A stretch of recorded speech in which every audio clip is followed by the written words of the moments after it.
Selamat pagi, selamat siang, atau selamat malam yang sudah menonton YouTube ID Wilayah Jawa Tengah. Kita jumpa lagi dengan podcast ID Wilayah Jawa Tengah.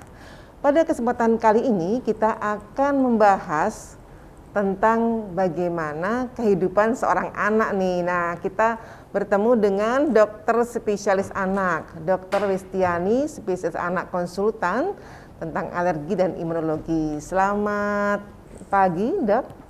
Selamat pagi Dr. Reni dan selamat pagi para pemerhati acara ini.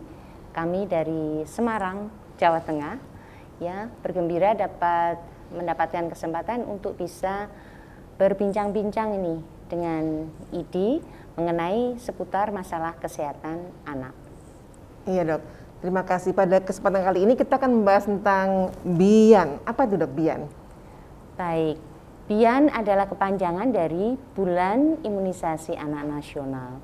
Itu merupakan suatu kegiatan yang secara serentak ya, ditujukan bagi anak-anak untuk mendapatkan imunisasi. Oke. Nah, itu latar belakangnya adalah bahwa karena sejak masa pandemi COVID kemarin, Dr. Reni, ya, 2 tahun kita 2 tahun ya ada COVID ya, yang kemudian kita harus jaga jarak ya, kemudian kegiatan-kegiatan aktivitas kita di luar menjadi terkendala begitu ya. Iya. Maka cakupan imunisasinya menjadi turun. Oh, berapa, Dok, turunnya itu? Berapa persen? Iya, kalau dari data nasional itu bisa mencapai sampai di atas 12% ya. Sehingga tidak hanya itu saja. Nah, penyakit-penyakit yang sebetulnya bisa dicegah dengan imunisasi ini kemudian menjadi muncul ke permukaan. Seperti contohnya penyakit difteri atau campak. Nah, ini adalah tentu saja meresahkan ya, karena ini merupakan penyakit-penyakit yang mudah menular ya, dan dapat bersifat fatal bagi anak-anak, terutama kalau dia usia di bawah 5 tahun gitu. Nah, atas latar belakang masalah inilah kemudian kita harus mengejar kembali ini ya, imunisasi yang kala itu tertinggal ya, karena mungkin dari pihak orang tua juga kalau mau kegiatan keluar rumah jadi menjaga diri kan, Menjaga Dokter diri, Reni, iya. ya, sehingga otomatis itu akan menjadi cakupannya menurun. Begitu juga petugas kesehatan, kita semuanya terfokus pada COVID ceritanya ya. Kita mengejar imunisasi COVID dan lain-lainnya. Tentu saja ini menjadi masalah yang teridentifikasi sehingga ini harus dikejar kembali. Karena kita takutnya juga misalnya kalau tahun 2023 mendatang itu kita akan ada target itu, Dr. Reni.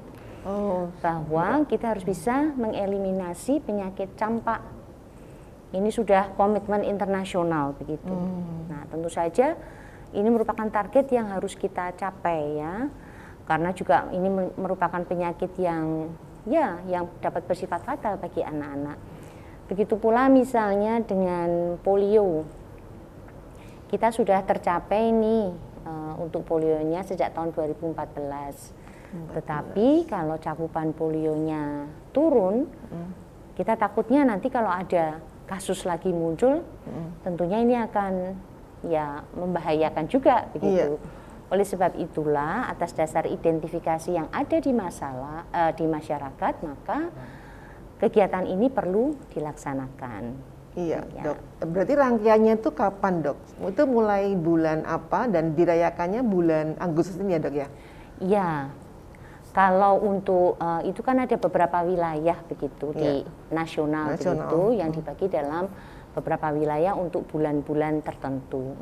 Katakan misalnya untuk bulan depan Agustus itu juga akan memulai kegiatan ini. Tetapi sebetulnya Dr. Reni bahwa kegiatan pendahuluan tentunya sudah dilaksanakan sejak bulan-bulan sebelumnya. Misalnya saja ini kegiatan melakukan pendataan ya. Karena pada BIAN ini ada 2 kegiatan utama, yaitu imunisasi tambahan berupa campak, rubella, serta imunisasi kejar. Kejar. Ya, nih kejar nih ceritanya. Kejar. Mengejar imunisasi Mengejar, ya, Dok, ya. Oh, Kita luar biasa. berpacu begitu ya, Iya. kejar untuk mencapai target kelengkapan imunisasi pada anak sesuai dengan umurnya. Kan tadi ya, seperti misalnya tadi ada pada masa pandemi, harusnya vaksin berikutnya adalah DPT 2, 3 misalnya. Tetapi karena aduh ada pandemi nggak berani keluar rumah misalnya ya, sehingga akhirnya masih hutang ini DPT yang lanjutannya.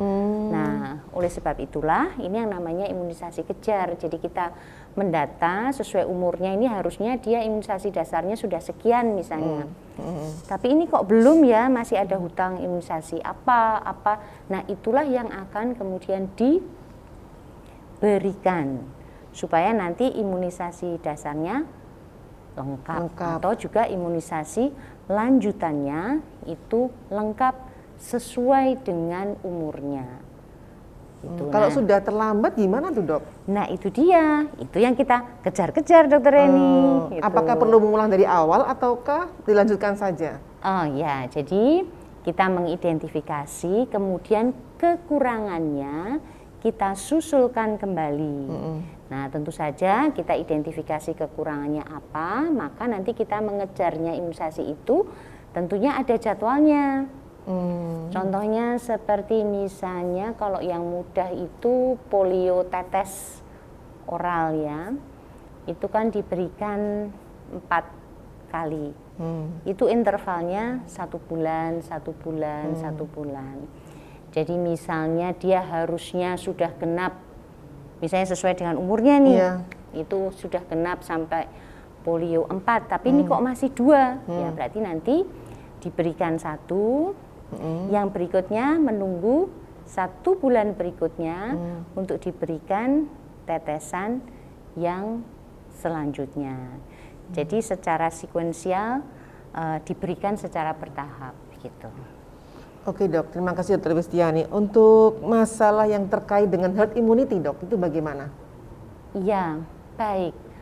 Jadi herd immunity itu diterjemahkan sebagai kekebalan kekebalan komunitas atau masyarakat. Maksudnya adalah kalau kita bisa mencapai cakupan di masyarakat sekian persen misalnya, maka itu sebetulnya bisa melindungi populasi yang lebih besar lagi.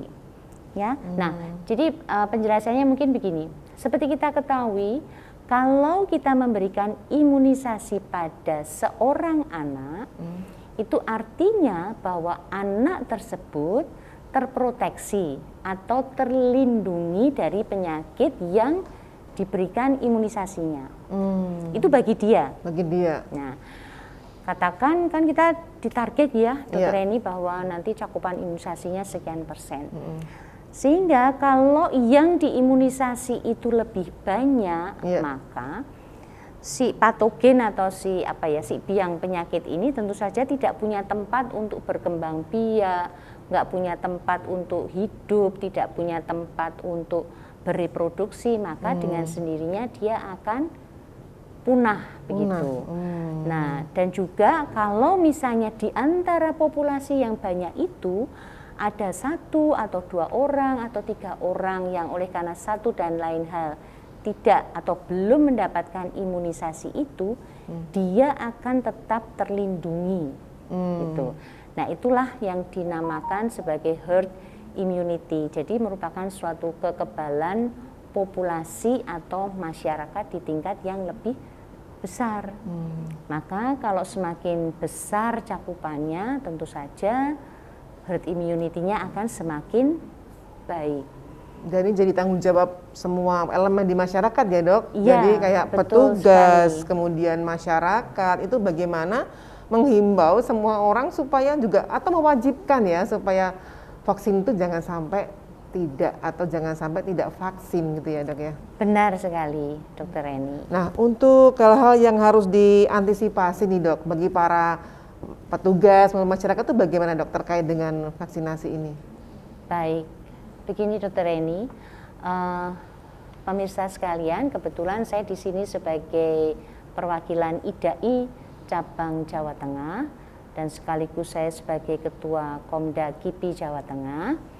Itu sudah mulai beberapa bulan sebelumnya ini Dokter Eni itu mengadakan koordinasi dengan Dinas Kesehatan Provinsi Jawa Tengah begitu. Jadi kita bersama-sama berkoordinasi begitu, sudah melakukan sosialisasi. Tapi memang sosialisasi kami saat itu masih pada petugas kesehatan. Petugas kesehatan. Jadi dari petugas kesehatan sendiri misalnya tentunya ini sebuah istilahnya kegiatan yang menantang begitu ya kalau dari pendapat mereka, karena kembali berkiprah atau melakukan tugas-tugasnya begitu ya. Setelah masa pandemi agak ringan begitu misalnya. Nah, yang tentu saja yang teridentifikasi di lapangan adalah bahwa ada beberapa hal ini, misalnya satu, ketika BIAN ini nanti dilaksanakan maka tidak menutup kemungkinan bahwa akan ada pemberian vaksinasi yang lebih dari satu jenis pada satu kesempatan pertemuan. Oh, bisa ya Dok ya? Bisa. Jadi yang kita kenal sebagai multiple site injection. Jadi kalau misalnya dia belum imunisasi DPT yang ketiga misalnya, ya. Kemudian juga belum imunisasi polio yang IPV, yang bentuk injeksi. Maka supaya tidak ada miss opportunity tentunya ini bisa kita berikan bersama begitu. Nah, tentu saja ini dari petugas kesehatan juga agak istilahnya mungkin biasanya satu misalnya ya, ini kok lebih dari satu injeksi pada satu kesempatan pertemuan. Kemudian dari pihak masyarakat mereka juga sering menanyakan, nah kalau diinjeksi satu kali saja anaknya nangis nih kan, mestinya kan takut, kemudian rasa sakit yang ditimbulkan ketika injeksi, nah ini kok lebih dari satu terus bagaimana ini, apa enggak anaknya kesakitan dan sebagainya. Nah ini juga yang merupakan tantangan bagi kita bersama, bagaimana meyakinkan kepada petugas kesehatan serta pada masyarakat untuk tetap istilahnya mempercayai kami atau mempercayai petugas kesehatan begitu ya, bahwa imunisasi yang diberikan itu adalah aman ya, dan juga tidak akan mengganggu efektivitas antara vaksin yang satu dengan vaksin yang lain.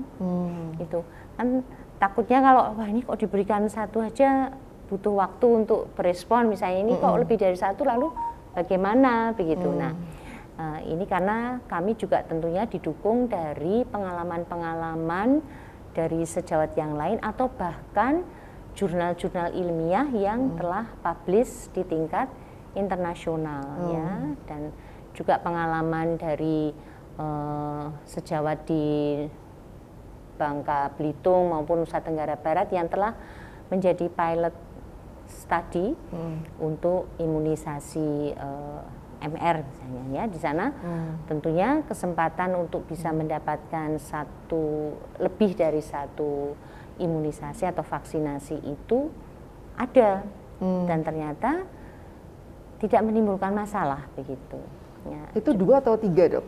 Maksimal itu ada berapa Dok? Oh bisa sampai 3. 3 bisa ya Dok? Bisa sampai 3 ya. Jadi ada teknik tertentu yang memungkinkan kita untuk bisa melakukan multiple injection tadi atau imunisasi ganda.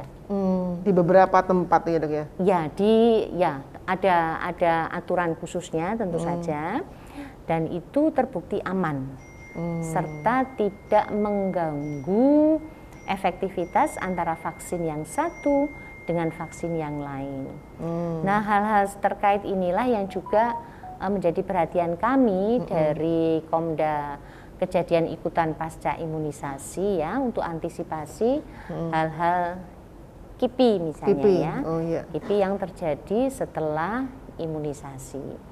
Tentu saja kami juga menghimbau kepada para sejawat sekalian yang berada di tiap-tiap daerah untuk dapat membantu kami mengidentifikasi apabila ada laporan-laporan KIPI yang serius maupun tidak serius untuk dilaporkan, ya. Kecuali kalau apalagi kalau yang bersifat serius dalam 1 kali 24 jam harus sudah masuk atau terlaporkan untuk kemudian kami lakukan analisis. Iya dok, jadi tadi kan yang diistilahkan dengan imunisasi kejar ya dok ya, yang kejar tadi tuh kira-kira ada kendala apa dok ke depannya? Ya, kendalanya yaitu tadi ya, mungkin dari pihak masyarakat karena adanya kemungkinan untuk diberikan imunisasi ganda, ya. Kemudian dari petugas kesehatan juga mereka harus istilahnya yakin ya bahwa itu aman. Dan ada tekniknya tertentu sesuai dengan protokol kesehatan, ya. Kemudian yang berikutnya adalah bahwa tentu saja yang kami yakinkan kepada orang tua juga bahwa itu aman dan juga antisipasi untuk kejadian ikutan pasca imunisasi. Saya kira kalau untuk yang kejadian ikutan pasca imunisasi itu adalah sebuah kejadian yang logis atau yang istilahnya yang rutin harus kami persiapkan, baik itu ada bian maupun tidak, gitu. Karena setiap kejadian medis kan tentu ada hal-hal yang harus kita waspadai ya Dokter Reni ya. Nah oleh sebab itulah apalagi nih bulan imunisasi anak nasional ya, jadi kita istilahnya mungkin bekerjanya akan lebih fokus lagi atau lebih giat lagi supaya memastikan kepada masyarakat bahwa vaksinasi ini aman. Aman ya. Dok, tadi kan masalah kejar itu berarti harus melibatkan juga ya dok unsur-unsur lain, misalnya seperti ID atau tegedul yang lain, itu bagaimana dok? Bagaimana kita melibatkan diri di situ? Baik, Dokter Reni. Ya, tentu saja untuk punya gawe yang besar ini ya, tentu butuh koordinasi yang dari berbagai pihak. Tentunya kami juga berharap dari ID ya, saya kira ID pasti ya sudah akan mendukung kegiatan ini ya. Begitu pula dengan para sejawat dari bidan misalnya ya, atau dari para perawat ya, dan seluruh jajaran stakeholders yang lain. Tentu saja yang bisa dilakukan antara lain mungkin sosialisasi ya Dokter Reni ya. Iya, jadi kita membantu sosialisasi dari kita kan ada di cabang dok, kemudian di dinas kesehatan. Ya. Berarti nanti dari IDAI kita bisa kerjasama dengan dinas kesehatan di Jawa Tengah, kemudian dengan ID wilayah Jawa Tengah nanti kita akan membuat kegiatan sosialisasi terkait dengan ini ya, suatu yang sangat penting banget ya, karena ini betul-betul mengejar tadi ya, mengejar supaya herd immunity juga tadi ya dok. Sosialisasinya tentunya kami berharap bisa juga mencapai masyarakat ya, pada level masyarakat, dan tentu juga sosialisasi pada para sejawat yang nantinya akan melaksanakan secara langsung kegiatan ini di lapangan. Iya. Jadi pada saat ini kita harusnya sudah memulai ya dok ya, karena kan itu kira-kira dicanangkan sampai seterusnya ataukah hanya bulan tertentu dok?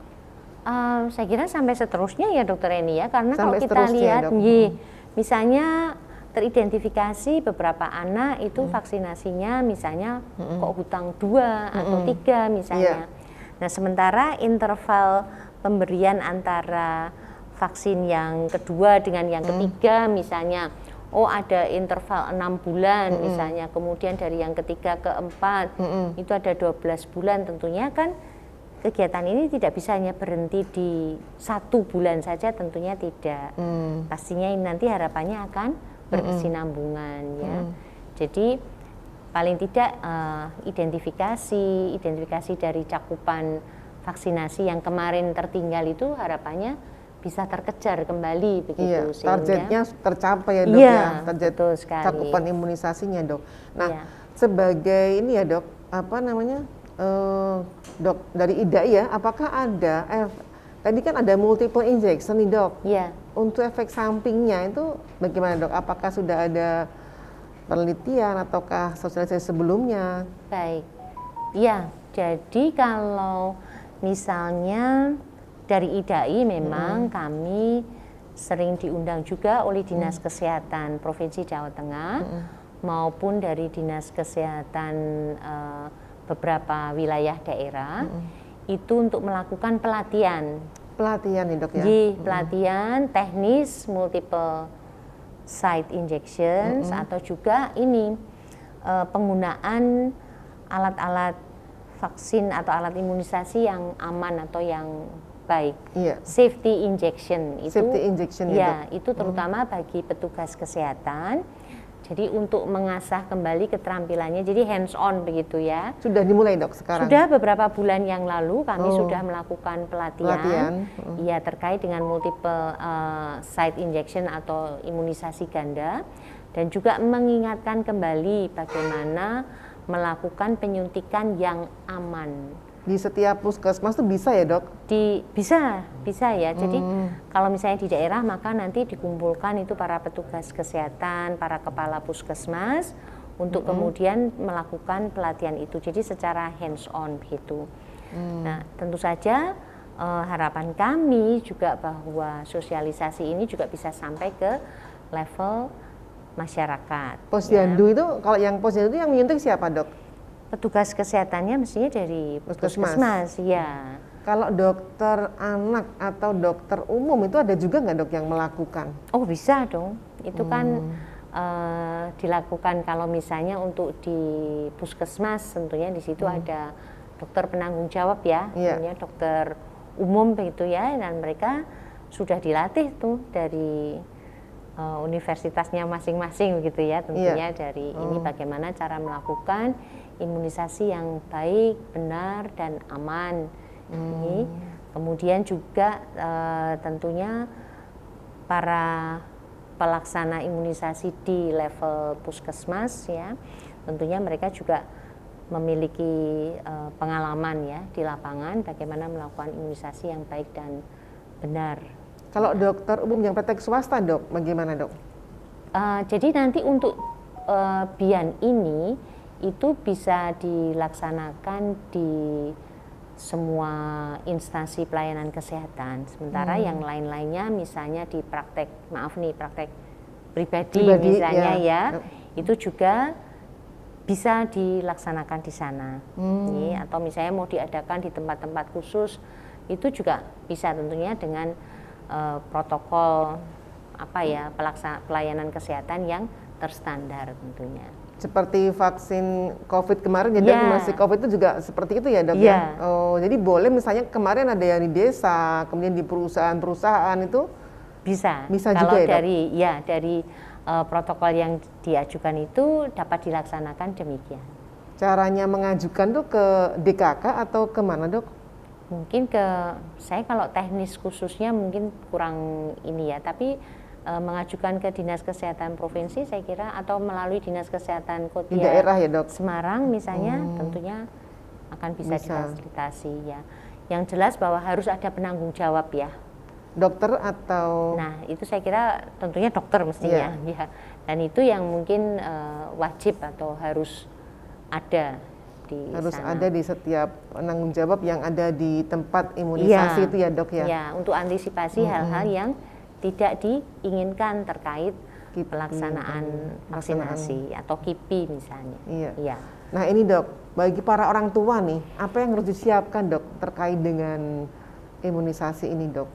Baik, ya bagi orang tua yang pertama-tama tentunya percaya ya bahwa tindakan imunisasi yang kita lakukan ini adalah demi kesehatan putra-putrinya dan juga untuk masyarakat secara umum. Kemudian yang berikutnya adalah memberikan data yang akurat atau jelas ya mengenai imunisasi apa saja yang telah diterima putra-putrinya.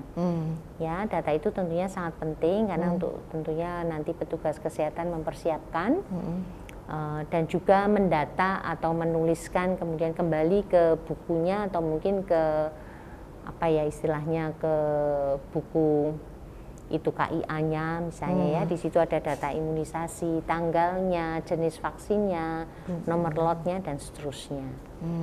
Saya kira ya itu yang harus dipersiapkan oleh orang tua. Dan juga kalau mereka sudah datang tentunya sudah siap untuk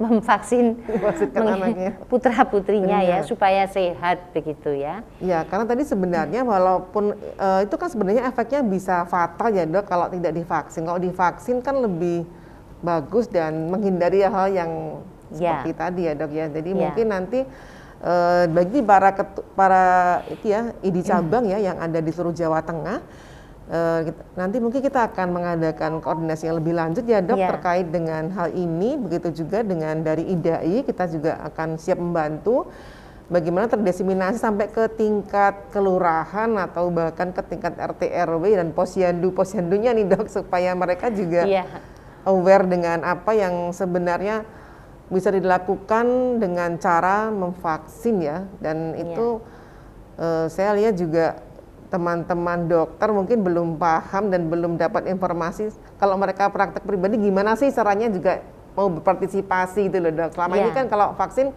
kebanyakan kan di posyandu, kemudian di puskesmas, di praktek dokter anak gitu. Jadi mungkin mereka harus mendapatkan TOT nih Dok, tutorial, karena mungkin sudah lama lulusnya lupa Dok cara melakukan multiple injection tadi Dok. Iya, tentu saja. Saya kira beberapa waktu yang lalu itu kami diajak oleh dari fakultas dari Undip juga, jadi bersama dengan mitra begitu untuk melakukan sosialisasi mengenai imunisasi ganda ini kepada para petugas kesehatan.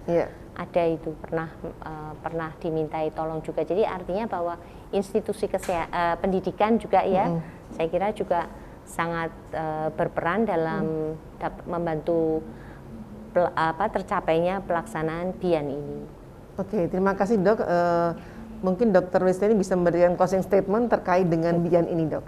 Baik, terima kasih. Jadi untuk Bapak Ibu sekalian ya, yang putra-putrinya masih dalam usia di mana dia membutuhkan imunisasi dasar yang lengkap serta imunisasi lanjutan, maka kami minta untuk dapat berpartisipasi di bulan imunisasi anak nasional ini. Ya, kami sampaikan bahwa ini kegiatan yang aman, telah terstandar ya, demi tercapainya kesehatan putra-putri Bapak Ibu sekalian. Serta bagi para sejawat sekalian yang bergerak di bidang pelayanan kesehatan anak umumnya, maka mari kita sukseskan pelaksanaan BIAN ini ya, agar tercapai herd immunity yang kita idam-idamkan. Terima kasih. Terima kasih banyak Dr. Listiani, dan kami harapkan para pendengar, para pemirsa dan semua yang terkait dengan kegiatan ID Wilayah Jawa Tengah untuk bisa berpartisipasi dalam mensukseskan bulan imunisasi anak nasional. Hidup anak Indonesia, dan semoga Indonesia menjadikan masa depan anak-anak lebih cerah dan lebih sehat lagi. Terima kasih Dr. Listiani. Terima kasih. Mohon maaf apabila ada kekurangan kami, dan tetap semangat demi anak-anak di masa depan. Amin. Semangat. Iya. Demikian podcast kami di Wilayah Jawa Tengah. Sampai jumpa di podcast di wilayah berikutnya. Terima kasih.